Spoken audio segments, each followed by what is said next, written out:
राजियों की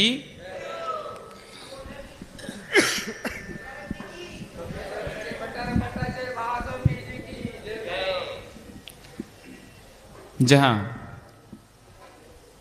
इस गया नगरी में आचार्य भगवान श्री विराजमान है, जो गंगा बह रही है,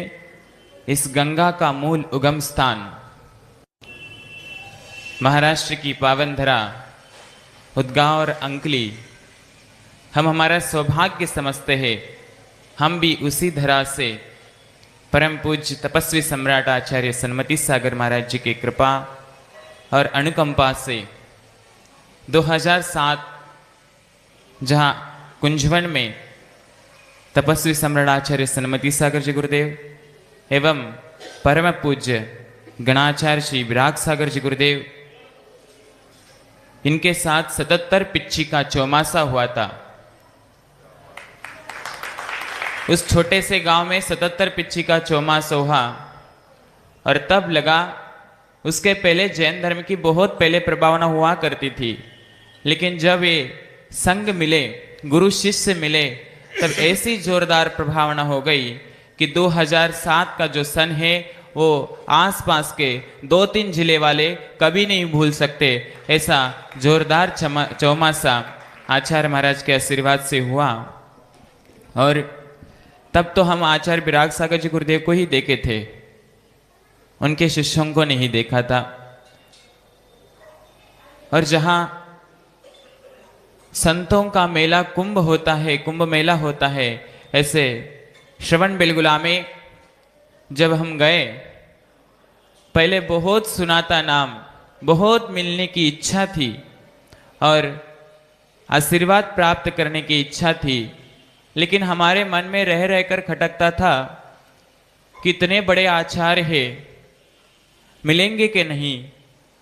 उनका आशीर्वाद मिलेगा का नहीं, वो उनकी दृष्टि हमारी ओर पड़ेगी कि नहीं, उनका हाथ हमारे सिर पर आशीर्वाद स्वरूप मिलेगा का नहीं। लेकिन जैसे हम श्रवण बेलगुला में गए और अभी यहाँ पे मुनिश्री बने हैं, वो सब ब्रह्मचारी थे, उनसे पहले हमने पूछा कि आप आचार्य श्री आशीर्वाद देंगे क्या, आचार्य श्री मिलेंगे क्या? तो बोले आचार्य श्री बहुत सरल है, आप उनसे जाके मिलिए। जैसे ही हम आचार्य महाराज के चरणों में गए तो हमको ऐसा लगा कि श्रावक अवस्था में जब गृहस्थ थे तब माता का जितना वात्सल्य होता था, एक गाय का जितना एक अपने बच्चे के प्रति वात्सल्य होता है, हर संसार में हर एक माता अपने पुत्र के प्रति जितना वात्सल्य रखती है, उससे कहीं ज्यादा वात्सल्य उन गुरु महाराज के चरणों में हमको मिला। और जो हमारे मन में प्रश्न थे वो सब प्रश्न निकल गए, क्योंकि हमने देखा था कि आचार्य विशुद्ध सागर जी महाराज जी चर्या में बहुत श्रेष्ठ हुआ। हम जाकर हमने आंखों से, हमारे आंखों से हमने वह चर्या देखी कि सच में ही इस जगत में सबसे श्रेष्ठ चर्यावान साधु यदि कोई है तो आचार्य भगवान विशुद्ध सागर जी गुरुदेव है।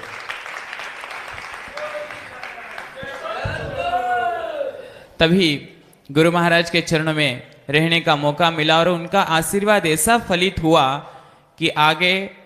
हम मुनि दीक्षा के लिए आचार्य सुनील सागर महाराज जी के चरणों में श्रीफल भी भेंट करे थे,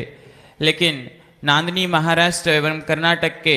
743 गांव का एक ही मठ है। आपने सुना होगा कि श्रवण बेलगुला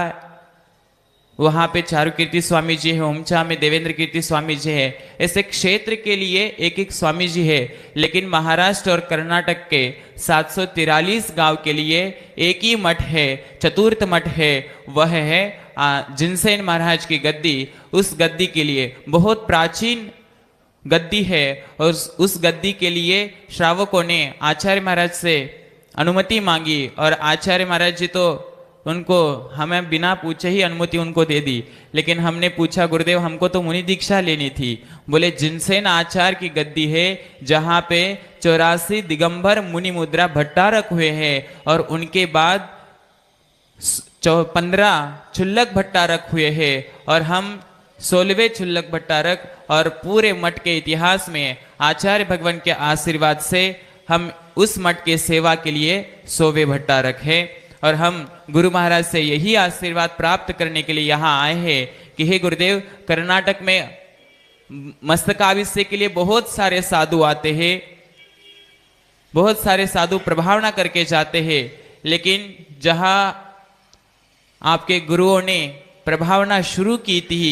जहाँ गुरुओं ने तपस्या कर कर समाधि साध ली है और आपके गुरुजी ने वहाँ पे बहुत सारी जिन धर्म की प्रभावना करी थी, उस स्थान पर महाराष्ट्र के कोल्हापुर जिला में नांदनी मठ जो आता है, 12 वर्ष के बाद वहाँ पे महामस्तकाभिषेक आदिनाथ भगवान का एवं पंच कल्याण प्राण प्रतिष्ठा महामहोत्सव 2024 में आता है। हम गुरुदेव यही अर्ज लेके आए हैं कि आप उस महामस्तकाभिषेक के लिए एवं पंच कल्याण प्रतिष्ठा महामहोत्सव के लिए मुख्य सानिध्य प्राप्त कर हम सबको आशीर्वाद प्रदान करने के लिए 2024 के महामस्तकाभिषेक के लिए आप पधारे और बहुत सारा हमको आशीर्वाद दीजिए कि हम जिन धर्म की प्रभावना कर सके। और ये महामस्तकाभिषेक पूरे नांदनी को तो पहले ज़्यादा लोग नहीं पहचानते थे, लेकिन हम ये चाहते हैं कि वहाँ जिनसेन आचार्य की गद्दी एवं अकिवाट के विद्यासागर जी जो आचार्य हुए, वो दिल्ली में अकबर बादशाह के दरबार में उन्होंने जैनत्व सर्वसिद्ध, जैन धर्म सर्वश्रेष्ठ धर्म है, यह सिद्ध कराया था और उस काल में जैन धर्म की बहुत रक्षा की थी। उनका वो मठ है, आप वहाँ आकर के हमें आशीर्वाद प्रदान करें और वो तपस्या स्थली को आप देखकर हमको बहुत सारा आशीर्वाद प्रदान करें और उस पंच कल्याण एवं महामस्तकाभिषेक का मुख्य सानिध्य और मुख्य पावन सानिध्य आपका ही हो, ऐसा आशीर्वाद प्रदान कीजिए। जय बोलो परम पूज्य श्रमण रत्न आचार्य भगवान श्री विशुद्ध सागर जी गुरुदेव की